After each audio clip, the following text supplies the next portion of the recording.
الله وبركاته. الحمد لله رب العالمين وبه نستعين على أمور الدنيا والدين وصلى الله وسلم وبارك وأنعم على نبينا محمد وعلى آله وأصحابه أجمعين. أما بعد, ikhwani fiddin rahimani wa rahimakumullah. Bersyukur kita kepada Allah Azza wa Jalla yang masih berkenan untuk memberikan nikmat rahmat dan kasih sayangnya kepada kita, sehingga pada kesempatan yang mulia ini kembali kita dapat bertemu di pelajaran rutin kita membaca kitab Riyadhus Shalihin karya Al-Imam Abi Zakaria Yahya ibn Sharaf An-Nawawi rahimahullah. Salawat dan salam semoga senantiasa tercurahkan kepada Nabi kita tercinta Muhammad bin Abdullah alaihi afdhalus salati wa atammu taslim. Dengan pertolongan dan taufik Allah Azza wa Jalla, pada kesempatan yang mulia ini kita lanjutkan pelajaran kita yang masih di bawah bab ke-12, yaitu bab anjuran menambah amal kebaikan di usia senja, di mana kita terhenti pada hadis yang kedua ya. Nah, pada kesempatan yang mulia ini kita lanjutkan ke hadis berikutnya pada akhuna al-qari. Silahkan untuk dibaca.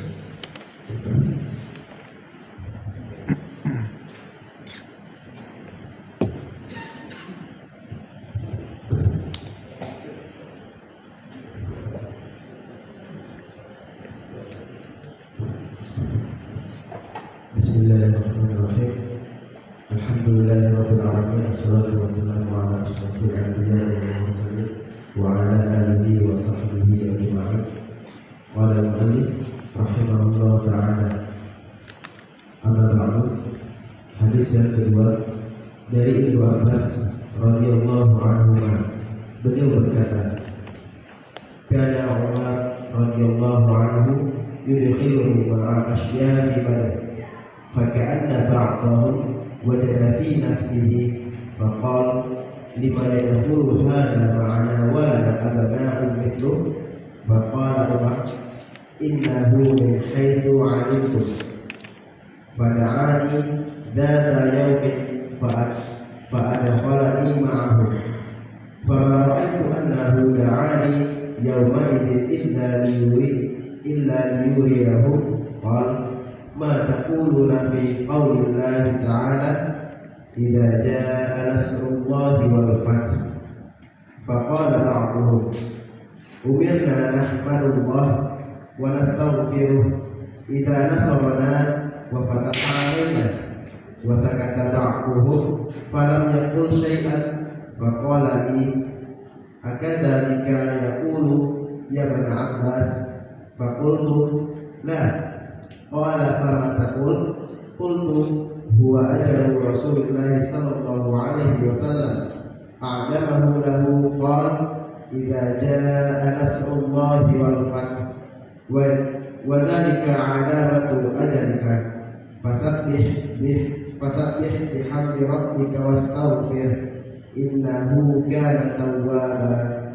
Faqala Umar radhiyallahu anhu ma a'lamu minha illa ma taqul.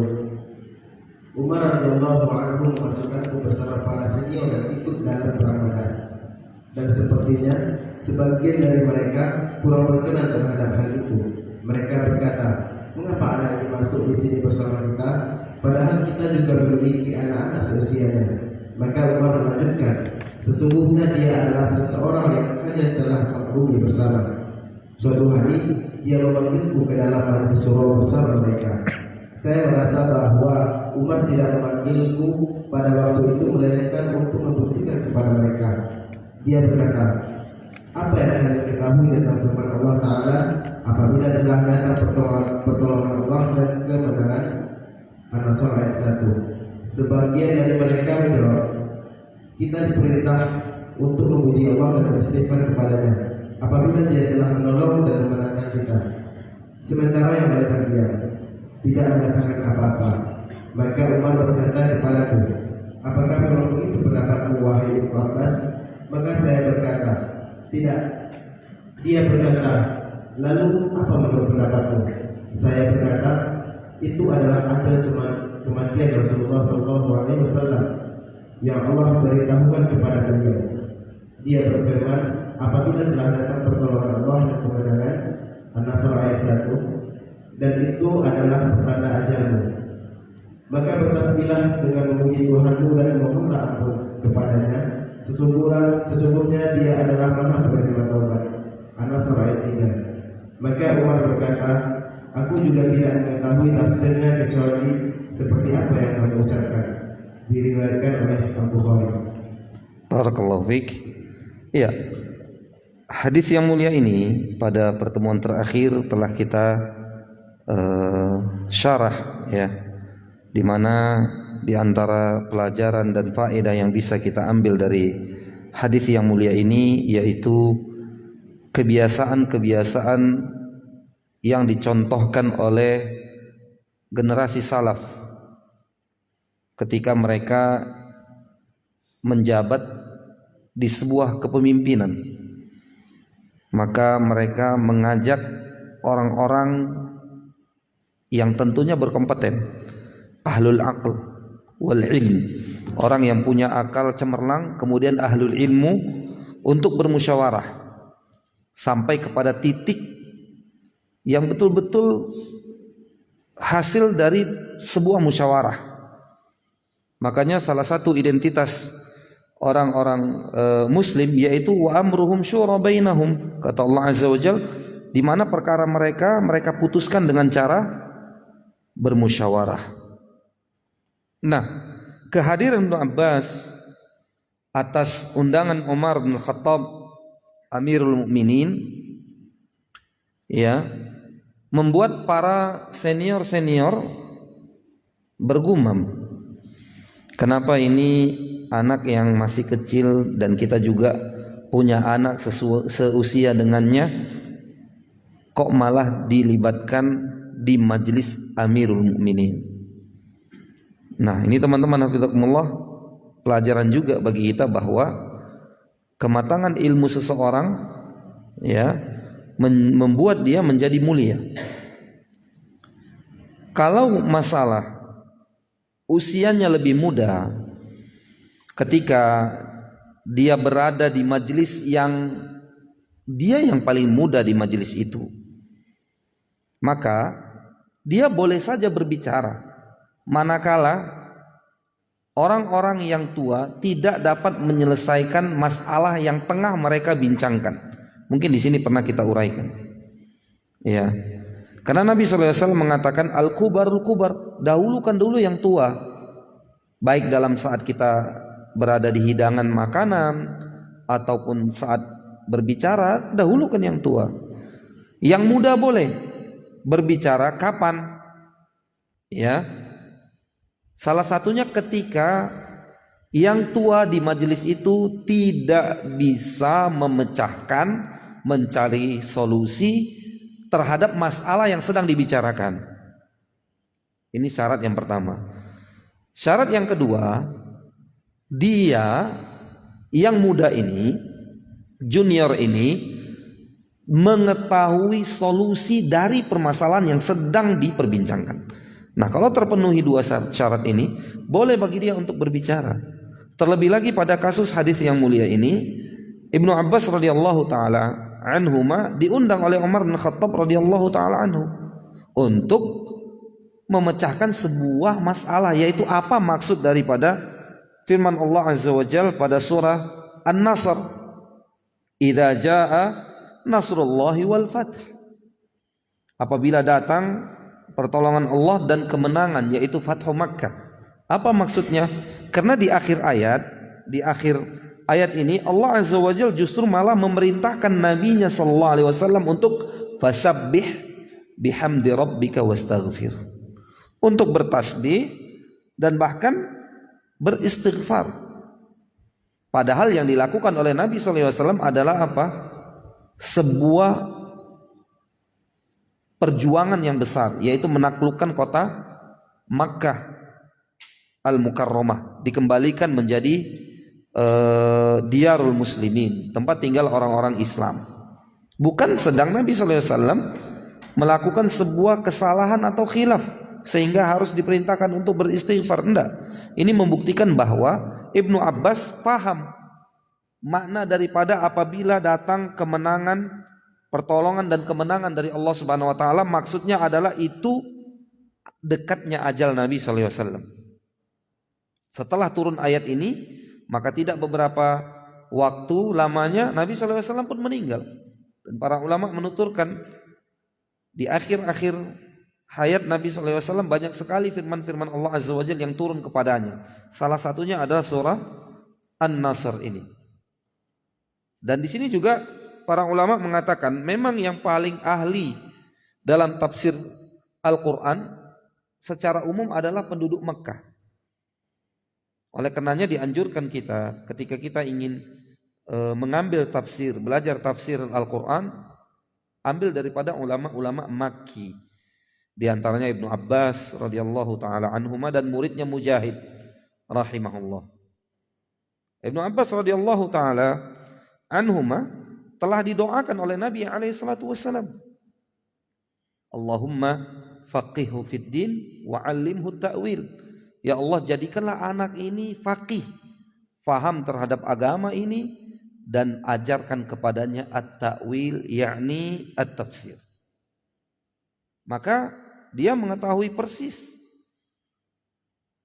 apa makna daripada An-Nasr, surah An-Nasr tadi. Apabila datang pertolongan Allah dan kemenangan, Ibnu Abbas radhiyallahu taala anhuma mengetahui bahwa yang dimaksud itu adalah pertanda dekatnya ajal Nabi alaihi salatu wasallam yang tidak diketahui oleh para sahabat lainnya. Sehingga pada akhir hadis ini Umar bin Khattab radhiyallahu taala anhu mengatakan, aku juga tidak mengetahui tafsirnya kecuali seperti apa yang kamu ucapkan. Ya. Nah, ini kesimpulan yang kita ambil dari hadis ini pada pertemuan yang terakhir, sehingga kita masuk kepada hadis berikutnya. Tafadhol. Hadis yang ketiga dari Aisyah radhiyallahu anha, beliau berkata, "Ma shalla Rasulullah sallallahu alaihi wasallam salatan ba'da an nazalat alaihi idza jaa nasrullahi wal fath illa yaqulu fiha." Rasulullah sallallahu alaihi wasallam dalam satu riwayat dalam As-Sahihain dari Aisyah radhiyallahu anha, kana Rasulullah sallallahu alaihi wasallam yukhbiru ay yaqula fi ruku'ihi wa sujudihi, bahwa Rasulullah sallallahu alaihi wasallam sering membaca doa dalam rukuk dan sujudnya. Subhanakallahumma rabbana wa bihamdik Allahumma ighfirli. Yata'awwalul Qur'an, Maha suci Engkau ya Allah, Tuhan kami dan segala puji bagimu. Ya Allah, ampunilah dosaku. Beliau menafsirkan Al-Quran. Muttafaq alaih. Maksud menafsirkan Al-Quran adalah mengamalkan apa yang diperintahkan dalam ayat fasabbih bihamdi rabbika wastaghfir innahu kana tawwaba. Maka bertasbihlah dengan memuji Tuhanmu dan mohonlah ampun kepadanya, sesungguhnya Dia adalah Maha penerima taubat. An-Nasr ayat 3. Dalam satu riwayat dari Muslim, kana Rasulullah sallallahu alaihi wasallam yukthiru an yaqula qabla an yaquta. Rasulullah sallallahu alaihi wasallam, ya Allah, dan segala puji bagimu, aku memohon ampun dan bertaubat kepadamu. Qalat Aisyah, qultu ya Rasulullah, ma hadhihi al-kalimatu allati araka ahdathaha taquluha. Qala ju'ilat li 'alamatun fi ummati idza ra'aituha qultuha idza jaa nasrullahi wal fath. Aisyah berkata, wahai Rasulullah, kalimat-kalimat apa ini? Saya baru melihat Anda mengucapkannya. Beliau menjawab, telah dijadikan untukmu satu pertanda pada umatku. Apabila aku melihatnya, maka aku mengucapkannya, yakni turunnya apabila telah datang kepadamu pertolongan Allah dan kebenaran, sampai akhir ayat surah An-Nasr. Dalam satu riwayat lain juga dari Muslim, baca artinya Jahi. Rasulullah memperbanyak ucapan maha suci engkau dan segala puji bagimu. Aku memohon ampun dan bertaubat kepadamu. Aisyah bertanya, wahai Rasulullah, saya melihat Anda memperbanyak ucapan maha suci engkau, ya Allah, dan segala puji bagiku. Aku memohon ampun dan bertaubat kepadamu. Maka beliau bersabda, aku dulu pernah diberitahu oleh Tuhanku bahwa aku akan melihat pertanda pada umatku. Maka tatkala aku telah melihatnya, aku memperbanyak ucapan maha suci engkau, ya Allah, dan segala puji bagimu. Aku memohon ampun dan bertaubat kepadamu. Dan aku telah melihatnya, yakni turunnya apabila telah datang pertolongan Allah dan kebenaran, yakni pembebasan kota Mekah. Dan kamu melihat manusia melihat masuk agama Allah dengan berbondong-bondong. Maka bertasbihlah dengan memuji Tuhanmu dan mohonlah ampun kepadanya. Sesungguhnya Dia adalah Maha Penerima Taubat. An-Nasr. Naam, barakallahu fiik. Kesimpulan dari apa yang kita dengar tadi, bahwasanya di akhir hayat Nabi sallallahu alaihi wasallam memperbanyak doa.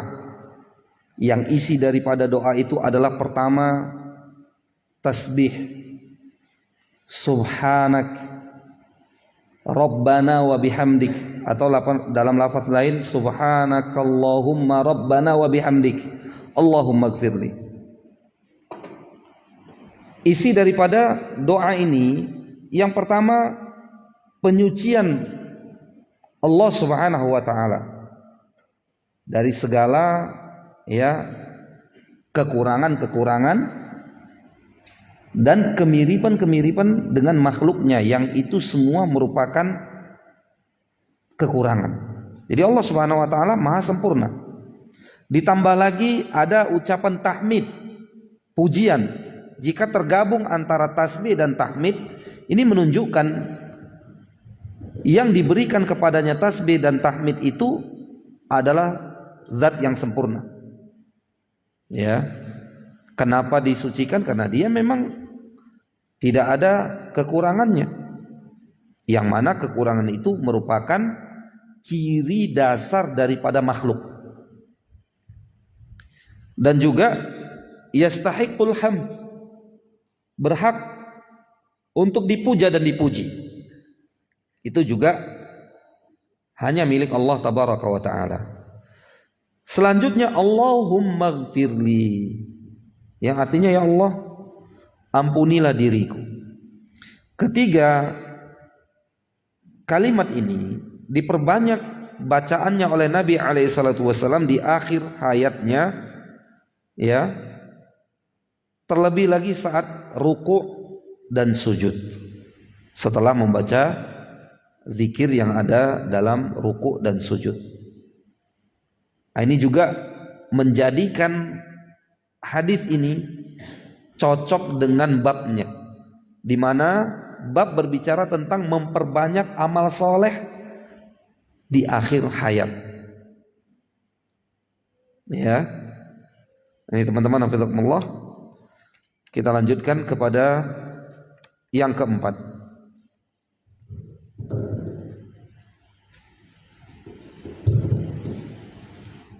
Hadis yang keempat dari Anas radhiyallahu anhu, beliau berkata, Inna Allah azza wa jalla taba'al wahya ala Rasulillah sallallahu alaihi wasallam qabla wafatihi hatta tuwuffi aktsara ma kana al-wahyu alaihi. Sesungguhnya Allah azza wa jalla menurunkan wahyu kepada Rasulullah sallallahu alaihi wasallam secara berkesinambungan sebelum beliau wafat hingga wahyu lebih banyak turun menjelang beliau wafat. Muttafaq alaih. Nah, ini juga seperti yang kita singgung tadi di awal, ya, bahwa banyak ayat-ayat yang Allah turunkan kepada Nabi alaihi salatu wasallam di akhir hayat Nabi sallallahu alaihi wasallam, di mana banyaknya turun ayat ini kepada Nabi sallallahu alaihi wasallam tentu menjadi petanda dari akan berakhirnya usia Nabi alaihi salatu wasallam, karena Al-Quran akan terhenti ya penurunannya dari Allah Subhanahu wa taala dengan wafatnya Nabi sallallahu alaihi wasallam. Karena Nabi sallallahu alaihi wasallam adalah nabi akhir zaman. Oleh sebab itu siapa saja yang mendeklarasikan dirinya mendapatkan wahyu, baik di dalam tidurnya terjaga, ternyata dia mengatakan haddatsani Rabbi, Allah telah mewahyukan kepadaku, maka kita harus mengetahui ini orang ngigau atau dusta. Dua-duanya lah ya, dusta. Karena Nabi SAW adalah nabi akhir zaman. Dengan wafatnya Nabi SAW, maka berakhir penurunan wahyu, berakhir. Ya, ini menjadi kaidah bagi kita bahwa selepas Nabi SAW meninggal tidak ada lagi wahyu yang Allah turunkan. Ya, kalau ada berarti orang yang mengaku mendapatkan wahyu dari Allah Tabaraka wa Ta'ala dia sedang berdusta. Baik, kita lanjutkan. Hadis yang kelima dari Jabir radhiyallahu anhu, beliau berkata, Rasulullah sallallahu alaihi wasallam bersabda, "Yub'atu kullu 'abdin 'ala ma mata 'alaihi." Tiap hamba akan dibangkitkan dari kuburnya menurut keadaan dia mati. Diriwayatkan oleh Muslim. Nah, ini hadis riwayat Imam Muslim yang artinya tiap hamba akan dibangkitkan menurut keadaannya. Hadis ini kata para ulama menganjurkan kita agar selalu dalam keadaan baik, dalam keadaan tidak bermaksiat kepada Allah Tabaraka wa Ta'ala. Karena sudah banyak sekali berita, kabar yang kita dengar, fulan mati ketika mabuk, fulana mati saat dia mengingkari hijab tidak wajib atas wanita muslimah. Karena memang seorang akan mati ya, dan akan dibangkitkan menurut keadaannya, apa yang biasa dia lakoni. Banyak sekali orang-orang yang hobinya musik, ya matinya main musik. Walaupun tidak menjadi standar ya husnul khatimah, ketika seorang misalnya dia mujahid fisabilillah tetapi ternyata tidak meninggal di medan pertempuran, alias meninggal di kasurnya, lantas diklaim oh ini tidak husnul khatimah. Tidak. Seperti yang dialami oleh Khalid bin Walid ya, di akhir hayatnya Khalid pernah berkata, begitu banyak peperangan yang telah aku lalui, tetapi beginilah keadaanku sekarang, dan beliau mati di atas kasurnya. Tidak pula kita katakan bahwa beliau mati atau meninggal dalam keadaan tidak husnul khatimah. Ya, tetapi menjadi sebuah indikasi atau sebuah indikator. Seorang biasanya kalau melakoni sesuatu dan beresiko besar, dia wafat ketika melakoni sesuatu itu, baik itu perbuatan baik maupun buruk. Oleh karena itu dianjurkan kita untuk selalu berbuat baik agar kita mati atau dibangkitkan dalam keadaan sedang berbuat baik. Nah, ini maksud daripada hadis ini. Nah, teman-teman hafizakumullah, terkhususnya di akhir hayat ya, tentunya dianjurkan untuk berbuat baik agar memang diharapkan dia nanti ya mati dalam keadaan berbuat baik tersebut. Nah, ini maksud dan inti daripada hadis yang diriwayatkan oleh Imam Muslim ini. Sehingga dengan demikian kita masuk kepada bab yang ke-13, yaitu tentang keterangan tentang bab keterangan tentang banyaknya jalan kebaikan. Nah, ini perlu kita garis bawahi kata banyaknya jalan kebaikan. Baik. Tafadhal akhi.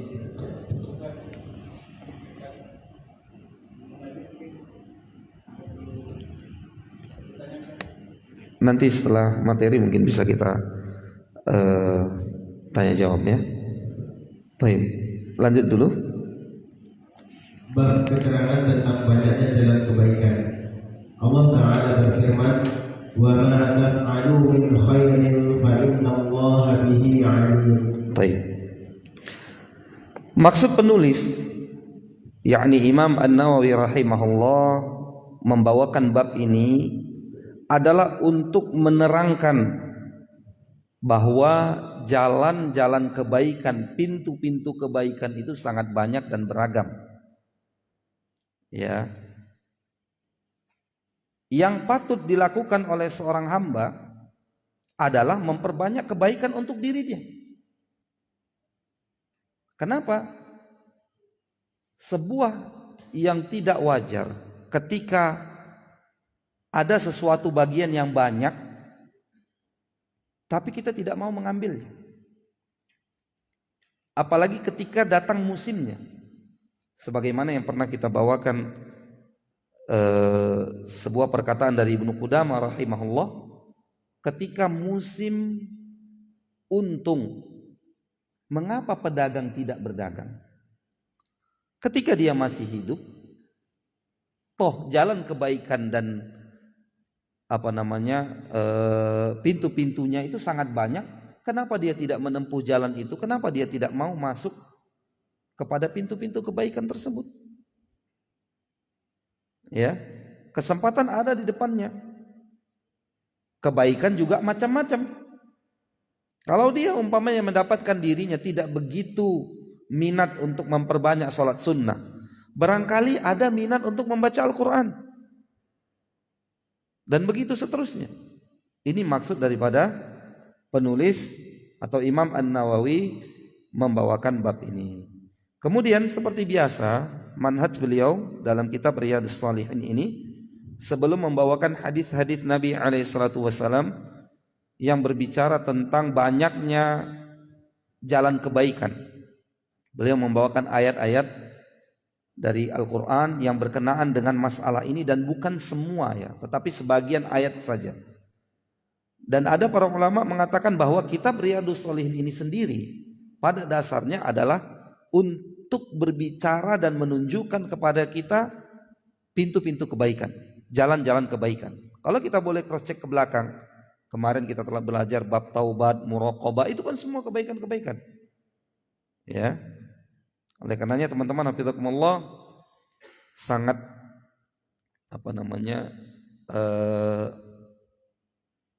sangat miris lah boleh kita katakan, atau kalimat yang senada yang dikatakan oleh para ahlul ilm, ketika kitab Riyadhus Shalihin ini nggak ada di salah satu rumah muslim.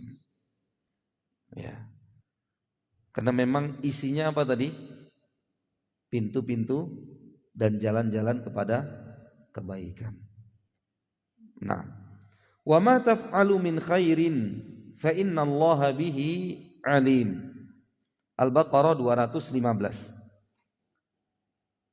Yang artinya dan kebajikan apa saja yang kalian kerjakan.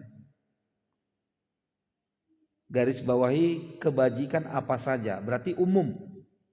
Karena kata khair dalam ayat ini bentuknya nakirah, menunjukkan suatu yang umum. Apa saja, baik kebaikan yang besar maupun yang kecil, baik ucapan, perbuatan, dan yang lainnya masuk dalam kata khair. Oleh karenanya Nabi SAW melarang untuk menyepelekan sebuah perbuatan baik, apalagi di zaman yang perbuatan baik itu redup. La tahqiranna minal ma'rufi syai'a. Nabi SAW melarang, jangan kalian pernah menyepelekan, menganggap sepele sebuah hal yang ma'ruf, sebuah kebaikan. Kita katakan tadi, terlebih lagi di masa atau di tempat yang kebaikan ini redup dan dia menjadi pelopor untuk menghidupkan kebaikan ini kembali. Ya, dan itu lebih dituntut lagi teman-teman, hafizahumullah. Dan kebaikan atau kebajikan apa saja yang kalian kerjakan, maka sesungguhnya Allah mengetahuinya. Ya. Maksud mengetahuinya di sini memberikan pahala terhadap kebaikan itu, walau kecil ataupun sedikit kebaikan itu. Tetapi Allah Subhanahu wa taala sebagaimana yang telah kita pelajari berinteraksi dengan kita dengan pertama fadl, keutamaan, yang kedua dengan adil, dengan keadilannya. Kalau untuk orang yang berbuat baik dan beramal soleh, berlaku untuk dia fadl minallah, keutamaan Allah Subhanahu wa taala, yaitu membalasi sebuah perbuatan baik dengan 10 kali lipat, 700 kali lipat, dan sampai berlipat-lipat. Dan seperti juga yang sering kita ulangi, dalam satu dan beberapa amal soleh Allah Jalla wa'ala tidak menyebutkan perlipat gandaan pahala itu dengan standar yang kita sebutkan tadi, seperti as-siyam umpamanya. Ya, itu tidak disebutkan dia akan dibalasi 10 kali lipat atau 700 kali lipat, enggak. Tetapi Allah Azza wa Jalla mengatakan fa illas siyama fa innahu li wa ana ajzi bih. Kecuali puasa itu untukku. Illas siyama fa innahu li, untukku, wa ana ajzi bih. Aku yang akan menghandle, membalasinya langsung. Ya. Nah, ini teman-teman hafizakumullah, bagian daripada fadlun minallah, keutamaan dari Allah tabaraka wa taala. Nah, kita lanjut setelah adzan isya dikumandangkan.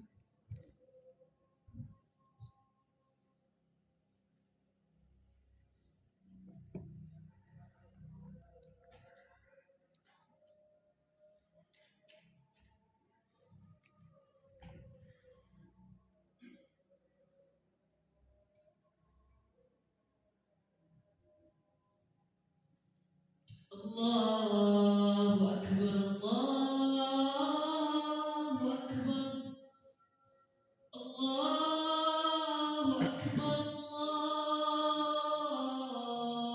Allahu Akbar. Asyhadu an la ilaha illallah.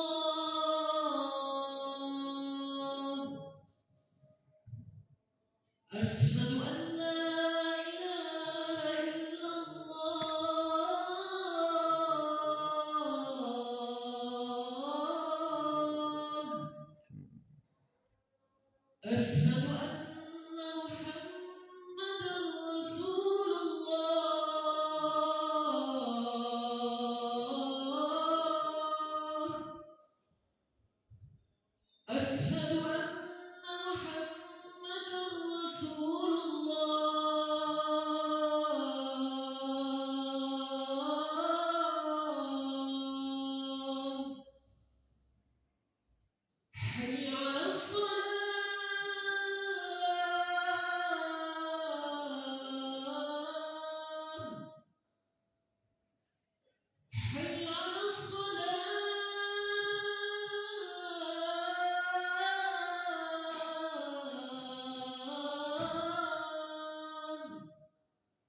لا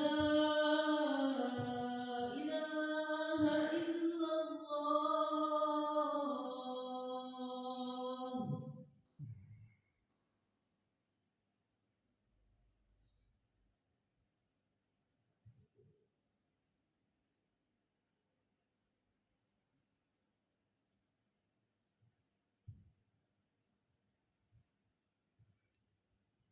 Nah, kita lanjutkan kepada ayat yang kedua. Tafadhal. Allah Subhanahu wa taala juga berfirman, "Wa ma taf'alu min khairin ya'lamhu Allah." Ya, ayat ini senada ya dengan ayat yang sebelumnya di mana kata khair di sini bentuknya nakirah dan menunjukkan yang umum. Ya. Selanjutnya Allah Azza wa Jalla juga berfirman, "Faman ya'mal mithqala dzarratin khairan yarah." Nah, artinya Maka barang siapa mengerjakan kebaikan seberat zarrah, niscaya dia akan melihat balasannya. para ulama mengatakan bahwa ini dalil bahwasanya Allah Subhanahu wa taala membalasi perbuatan baik walau kecil. Ya, mithqala dzarrah. Para ulama menyebutkan tidak ada lagi permisalan yang lebih kecil yang bisa dipakai untuk mengutarakan hal yang paling kecil dibandingkan mithqala dzarrah. Ya. Artinya kalau ada sebuah perbuatan baik yang lebih kecil dari mithqala dzarrah, maka itu masuk kepada sesuatu yang akan dibalasi oleh Allah tabaraka wa taala. Sebagaimana perbuatan buruk tidak akan terlewatkan sedikit pun sehingga membuat pelakunya tercengang kelak di hari kiamat dan dia berkata, "Ma li hadzal kitab." Kitab apa nih? La yughadiru saghiratan wala kabiratan illa ahsaha. Enggak ada hal yang kecil atau yang besar kecuali dihitungnya. Demikian juga ya perbuatan baik, cuma kembali kepada materi yang kita pelajari di mana Allah Jalla wa Ala memperlakukan berinteraksi dengan perbuatan baik dengan keutamaannya fadlum minallah dan berinteraksi dan membalasi perbuatan buruk dengan keadilannya di mana tidak digandakan dosa dari perbuatan buruk tersebut dan mungkin saja Allah maafkan selagi bukan syirik besar. Ya. Kita lanjutkan. Dan Allah Ta'ala juga berfirman, "Man 'amila salihan falinafsihi." Man amila salihan falinafsih. Yang artinya siapa saja yang beramal saleh maka itu untuk dirinya sendiri. Sebagaimana hadis yang lalu kita dengarkan bahwa Allah Subhanahu wa taala dengan terang-terangan mengatakan, "Wahai anak Adam, jika kalian semua manusia awal sampai manusia akhir, jin yang awal sampai jin yang akhir, semuanya kanu ala atqa qalbi rajulin wahidin minkum." Berada pada satu ketakwaan. Maka itu tidak menambah kekuasaanku sedikit pun, kata Allah Subhanahu wa taala. Jadi jelas ayat ini menunjukkan man amila salihan fali nafsih. Siapa saja yang berbuat baik untuk dia. Ya, dia yang diuntungkan 100%. Sebelum kita menjawab pertanyaan yang akan ditanyakan, di sini kita sebutkan bahwa hikmah dibanyakkannya jalan-jalan kebaikan, kata para ulama, agar besar keinginan seorang hamba untuk melakukan perbuatan-perbuatan baik itu, sehingga dia bersemangat pindah dari satu kebaikan ke kebaikan yang lainnya. Berbeda kalau kebaikan itu hanya satu macam saja, contohnya hanya puasa saja. Nah ini kan membosankan. Sedangkan puasa Ramadan aja ada yang puasa ala gendang kata orang, ujung dan pangkal saja. Ya, awal dan akhir saja dia berpuasa, kayak gendang, dipukul yang sudut barat dan sudut timur saja. Kenapa? Bosan. Ya, mengalami kebosanan 30 hari berturut-turut. Oleh karena itu Allah syariatkan kebaikan itu banyak sekali, jalan-jalan kebaikan banyak sekali, sehingga seorang hamba Allah berpindah dari satu kebaikan ke kebaikan yang lainnya. Kadang kita penat sholat sunnah sambil baring-baring zikir atau baca mushaf, ini berpindah dari satu kebaikan ke kebaikan yang lainnya. Nah, saat dia berpindah dari satu kebaikan ke kebaikan yang lainnya, maka dengan itu dia mengangkat derajatnya di sisi Allah tabaraka wa ta'ala. Ini hikmah kenapa kebaikan itu tidak satu macam, bermacam-macam yang disebutkan oleh para ulama. Ya, materi hanya sampai di sini. Wallahu taala alam. Semoga bermanfaat. Baik, kita dengarkan apa pertanyaannya. Fadhal.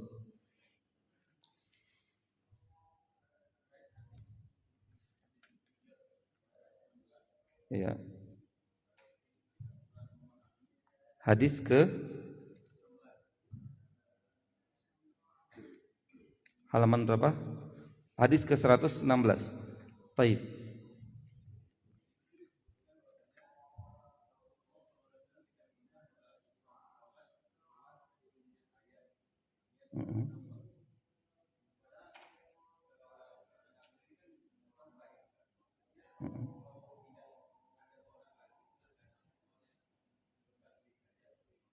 Enggak. Maksudnya adalah beliau melakukan sholat dengan menambah bacaan subhanaka Rabbana atau subhanaka Allahumma Rabbana wa bihamdik Allahumma gfirli. Artinya sholat Nabi SAW setelah turun ayat ini ditambahkan dengan doa ini. Bukan Nabi SAW setelah itu tidak sholat. Wasiat terakhir Nabi SAW diantaranya ketika beliau berada di kasur pembaringan, dan setelah itu Nabi SAW pun wafat, yaitu as-salah as-salah wa ma malakat aimanikum. Dirikanlah salat dan bertanggung jawablah kalian terhadap orang-orang yang kalian pimpin. Ini tidak memberikan makna bahwa Nabi SAW tidak lagi melakukan salat setelah turunnya ayat ini. Bahkan hadis-hadis yang sangat masyhur sekali, ya, Nabi SAW di akhir hayatnya masih mencoba untuk mengimami kaum muslimin di dalam sholat berjamaah, tetapi beliau tidak mampu dan memerintahkan Abu Bakar radhiyallahu taala anhu untuk bertindak menjadi imam. Sekali lagi, bahwa sholat Nabi SAW yang dimaksudkan tidak melakukan sholat lagi adalah tidak melakukan sholat kecuali beliau SAW setelah turun An-Nasr membaca subhanakallahumma, atau dalam redaksi di sini subhanaka rabbana wa bihamdika Allahumma gfirli. Dan ini dibaca, ya, setelah zikir ruku dan sujud. Ya, setelah zikir ruku dan sujud. Mengapa demikian? Karena zikir ruku dan sujud itu wajib hukumnya. Allah Jalla wa Ala berfirman, fasabbih bihamdi rabbikal subhana rabbikal a'la, ya, kemudian fasabbih bihamdi, nah, fasabbih bismi rabbikal azim, dengan subhana rabbikal a'la, ya. Nabi SAW mengatakan ij'aluha fi ruku'ikum wa sujudikum. Jadikanlah bacaan subhana rabbiyal azim ini di ruku kalian dan subhana rabbiyal a'la di sujud kalian.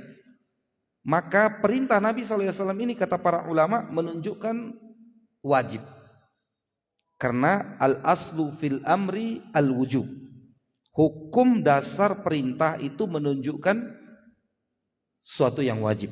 Dan Syekh Muhammad bin Abdul Wahhab rahimahullah di dalam Syurutus Shalah, ya, menjadikan bacaan ruku dan sujud ini wajib, sehingga orang yang meninggalkannya harus sujud sahwi. Ya. Apa tadi? Firman Allah Azza wa Jalla, fasabbih bismi rabbikal azim, dengan subhana rabbiyal a'la. Ini doa dijadikan dalam ruku dan sujud. Ya, ketika kita ruku membaca subhana rabbiyal azim atau subhana rabbiyal azim wa bihamdi, dan subhana rabbiyal a'la dalam sujud. Nah, wallahu taala alam. Baik. Cukup? Cukup ya. Satu lagi karena ada acara setelah ini. Nah.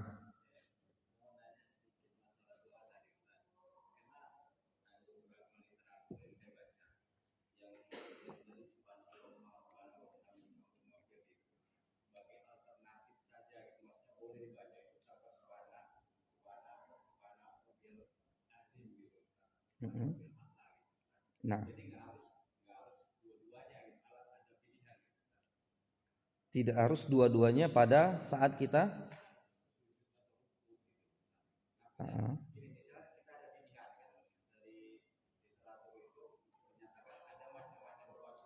ya betul. Nah,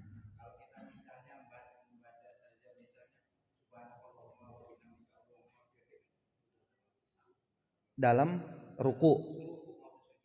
Nah, wallahu taala alam ya. Ana menyampaikan seperti yang tadi bahwa ketika Allah Jalla wa Ala mengatakan menurunkan firman Allah Azza wa Jalla subhana rabbiyal a'la, maka Nabi sallallahu alaihi wasallam bersabda ij'aluha fi sujudikum. Jadikan bacaan ini dalam sujud kalian. Nah, bacaan subhana rabbiyal a'la ini menjadi wajib dalam sujud karena perintah Nabi SAW dalam hadis tadi. Adapun apa yang disampaikan mungkin bisa kita teliti, khususnya dalam sujud. Karena posisi sujud itu kita sedang merendahkan diri, ya, di hadapan Allah Subhanahu Wa Taala dan memujinya dengan mengatakan Subhana Rabbiyal A'la. Sehingga kalimat ini memang diletakkan di dalam doa sujud. Adapun bacaan subhanaka rabbana wa bihamdika Allahumma gfirli ini dibaca dalam sujud dan cukup mewakili subhana rabbiyal a'la, wallahu taala alam. Nanti kita pastikan kembali. Tetapi yang jelas dalilnya tadi yang kita sebutkan permasalahannya. Wallahu taala alam. Ya, jadi PR buat ana, insyaallah akan kita cari. Jazakallahu khairan atas faedahnya. Semoga di pekan depan bisa ingat untuk menyampaikannya. Barakallahu fikum. Kita tutup. Subhanakallahumma bihamdika asyhadu an la ilaha illa ant astaghfiruka wa atubu ilaik. Wa sallallahu wasallam wa baraka wa an'am ala nabiyyina Muhammad wa ala alihi wa sahbihi ajma'in. Wassalamualaikum warahmatullahi wabarakatuh.